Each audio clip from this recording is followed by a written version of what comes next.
independent young individual who has overcome the many obstacles of life. She is passionate in what she believes in and is not afraid to speak her mind. She is kind, funny, and respects others' opinions. Please join me in welcoming this individual as she shares her story, Savannah Souza.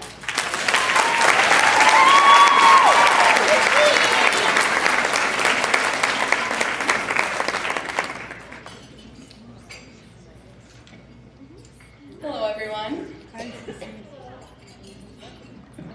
a little taller than most people.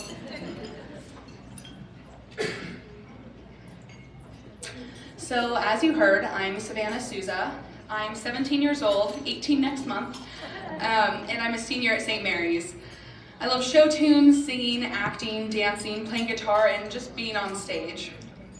Musical theater is my passion, and I plan on doing it every day for the rest of my life. But tonight, I'm each and every one of you. I'm each and every girl or boy who has crawled through the tunnel with no light at the end in sight. I'm speaking for those of you who don't know that they can or aren't sure if they should. Tonight, I'm here to tell you my story. I've always been a little different. It all started when I was 3 years old, on my first day of dance class, with a brand new pair of white tap shoes. It's kind of funny, actually. I don't remember Christmas or my birthday, but I remember the girl who told me I had to stand in the corner and face the wall because I didn't have black tap shoes like everyone else. In the second grade, I had a best friend who decided it would be funny to deliberately, at least once a week, spread a fake rumor about something I supposedly did so no one would talk to me. Everyone believed her, of course. She was the skinny, beautiful, blue-eyed, blonde-haired, popular girl. Why wouldn't they? When she was done with her game, she would come back to me and say, "Oh, that was fun. I wasn't actually mad at you. I just wanted to see how many people liked me better than you." Then it was the fourth grade. I was on a competitive soccer team, and I was actually pretty good at it. I had a really good boot, and I wasn't afraid to get aggressive with everyone, and so I got a lot of playing time. It was at a game on a rainy day when I had to get pulled out because I had gotten the wind knocked out of me. The coach's daughter had been out of the game longer than I had and was extremely insulted, so I wasn't too shocked when I overheard her complaining about how the fat girl gets more playing time than her. Then came the fifth grade. I transferred to a new school, so imagine this. I came in with no friends, zero fashion sense, a rolling backpack, not allowed to wear makeup, no cell phone, and no idea how to do my hair. I was a tomboy, I didn't need any of that. But little did I know these were all grounds to get severely made fun of.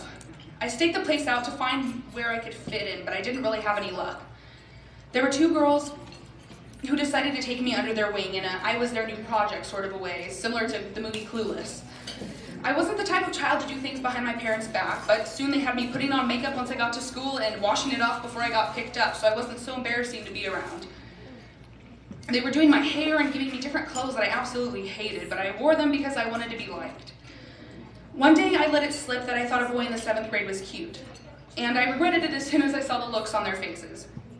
They made a huge spectacle of telling everyone in the entire school, and I was standing right there when they tried convincing this boy to take me to the dance. "Look at her, don't you feel so bad for her? Just take her to the dance, even if it's because you feel bad."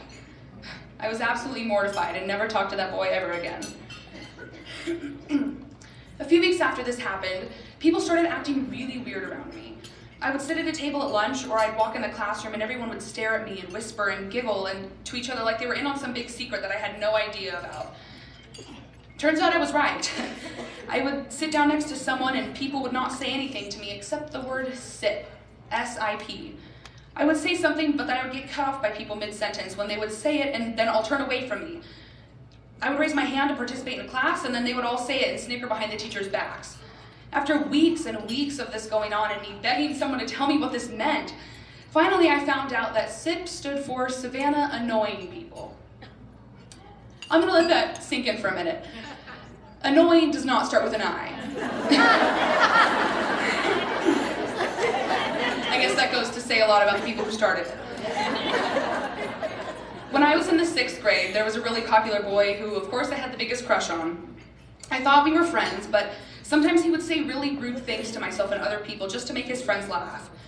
I didn't like making fun of people because I knew how badly it made people feel from my own personal experiences, but despite that, I desperately needed this boy to like me for some reason. One day, he was making fun of this kid in our class. He was telling me all these absurdly mean things about this kid's weight. This boy was one of the sweetest people in our class and had never done anything to anyone, but I forgot about all of that when I realized that if I didn't join in, I would be the next victim. That was when I became a bully. I was so insecure with myself that I felt the need to project it onto someone else, who in the end was just like me. The look on the face of the boy we were bullying when he found out ripped my heart into pieces. As soon as I saw his face, I broke down crying because I knew I had made a huge mistake. I had become the people who I was afraid of. That day, I made an innocent boy feel as terrible as I had felt way too many times just to impress a boy whose name I don't even remember. Let me ask you something. Have you ever thought who might be bullying the bully? Now, this is in no way trying to justify the actions that bullies take, but it is instead trying to teach us not to stoop down to the level of them. Let me put it this way. You were taught that it is rude to tell someone that they are ugly, so you don't do it because you were also taught that being rude is a bad thing.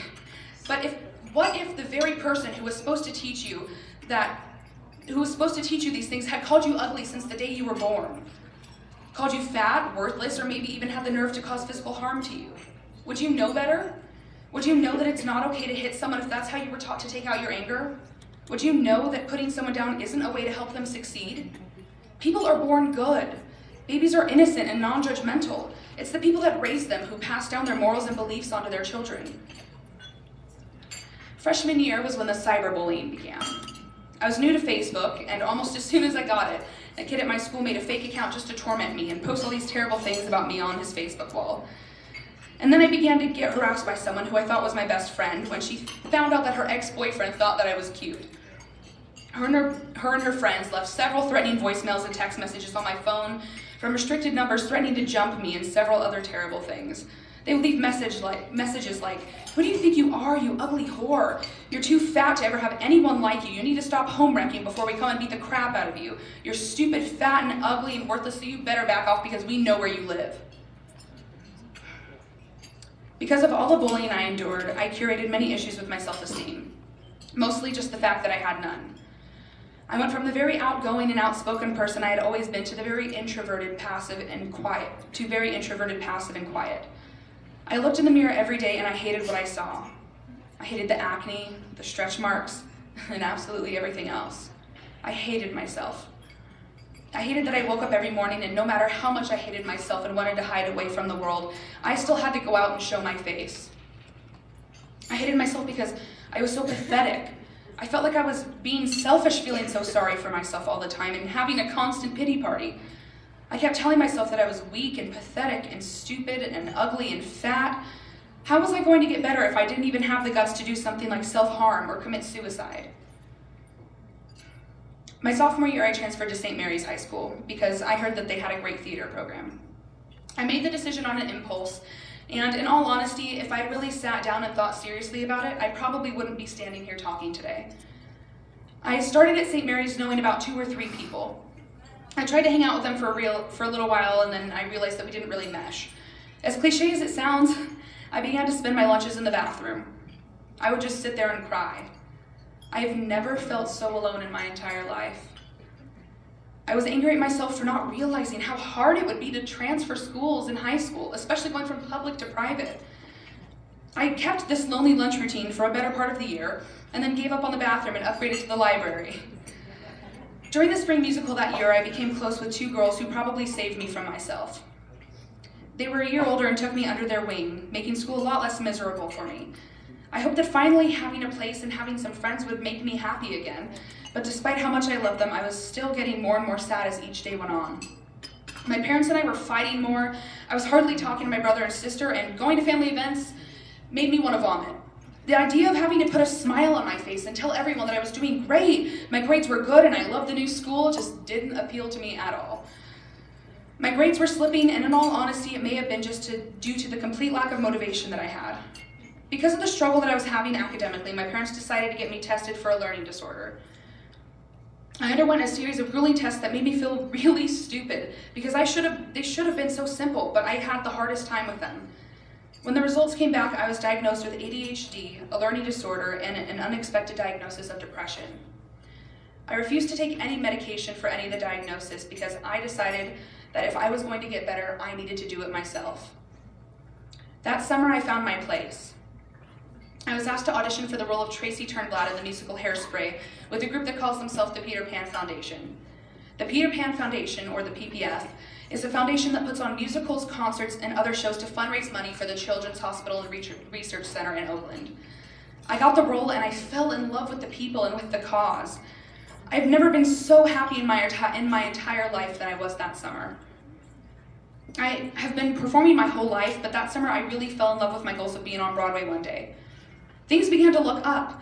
I was accepted onto the teen board of directors for the foundation, and we began meeting every weekend, planning community service events, performances, and we even got to perform at the Children's Hospital for the patients several times. Having the meetings and performances and events on the weekends gave me a reason to wake up each morning and push through the week. My grades began to rise, I began to stop having such a big wallop around me at school, and I began to open up to people here and let myself be friends with them. I began to be more comfortable with myself, slowly but surely. I made tons of friends at the PPF, and I began to realize that maybe all the people who had made fun of me all my life were wrong. Maybe I was worth something. Maybe I wasn't an embarrassment or a failure. Maybe I actually had a future with my talent. Over a year later, I am proud to say that I am happier than ever. I've learned to love myself. I've realized a few things over all this time. I'm beautiful, I am strong, I am worthy, and I am enough. I only need to please myself and do things that make me happy, because in the end, I'm the one who has to live with my choices. I'm taking my story and my experience and everything that I've learned with my struggles and using it to help other girls avoid dealing with the same issues. With the Peter Pan Foundation, I've started a club for girls that is focused on raising the self-esteem of girls of all ages. The PPF Girls Club meets once a month and offers a safe and supportive environment for girls to share their feelings, be themselves, and feel like they belong somewhere, because frankly, that's kind of a hard thing to find in today's society. The club is still new, but continues to grow stronger constantly. If there's anything that you take away from me here tonight talking, let it be this. Daughters, sometimes in this day and age, we are taught to keep our problems to ourselves because it isn't professional, or we're told to uphold the family reputation no matter what, or whatever reason it may be. I learned the hard way that if you keep things bottled up for too long, it will backfire and everything will come tumbling down. If you need help, reach out. As scary as it might be, or as hard as it might be to let go of your pride, it will save you. If I had never come to terms with my problems and told my parents that I needed to go to therapy, they would have never even known. They probably would have thought I was just going through a normal teenage rebellious phase. You have to love yourself enough to know your limits. Mothers, if you think that your child may be struggling, don't brush it off. No matter how much your children push you away or tell you that they don't need you, they do. I promise you. The moment your child says they don't need you is most likely the moment that they need you the most. If your child needs to go to therapy like I did, don't think it's a reflection on you as a mother. Therapy is no way a sign of you having failed as a parent. We are all human and sometimes we just need a helping hand. Asking for help is in no way a sign of weakness. Please understand that. I know for a fact that it takes more courage to admit that you need help than it does to try and push through a lonely struggle. In society, we as the woman of the world are taught that we have a place. We have a role, we have a job, and we have a purpose. But are we taught that we get to choose what this role, job, or purpose is? No. But let me be the one to tell you that you most definitely can. We can make our own goals and aspirations and achieve them. We can do anything we set our mind to once we decide that we are our own people, and it doesn't matter what other people think or have to say. We are free to be who we are, and we need to realize that we can be ourselves. We can wear dresses, or we can wear pantsuits. We can wear a hair in a bun or down free around our face. We can wear red lipstick or no makeup at all, and we can love each other, and we can help one another. We can worship and embrace ourselves and our bodies because the world is our gallery and our bodies are works of art up on display that everyone and anyone can and will judge. But that doesn't change the fact that we were beautifully and wonderfully made with a steady hand that had a purpose and a very specific intention behind the beauty it created. Look at yourself as a work of art,